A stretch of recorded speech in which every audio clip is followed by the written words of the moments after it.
Hello and welcome to the News Radar. We start in Tianjin, China, where world leaders have gathered for a major regional security summit.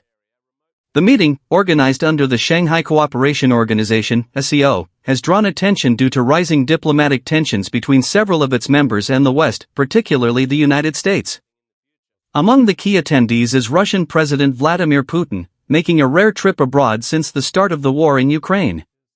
His visit comes as Moscow faces the threat of further U.S. sanctions if progress toward a ceasefire is not achieved.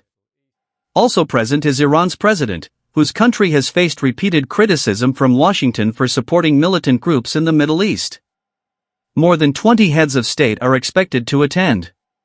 One of the most closely watched moments came with the arrival of Indian Prime Minister Narendra Modi, visiting China for the first time in 7 years. His trip follows the U.S. announcement of new trade tariffs on India, imposed in response to its purchase of Russian oil and weapons. In Tianjin, Modi held a bilateral meeting with Chinese President Xi Jinping. According to official readouts, the two leaders described their talks as constructive. Xi emphasized the need for China and India, often symbolized as the dragon and the elephant, to work together as neighbors and partners at a time of global uncertainty. Modi, in turn, highlighted recent progress in border management talks, a key issue given the history of clashes along the disputed frontier. The Indian leader also confirmed that direct flights between India and China will resume, restoring a channel of exchange that had been frozen for years. Modi stressed that with a combined population of nearly 2.8 billion people, closer cooperation between the two nations would benefit not only their citizens but the wider global community.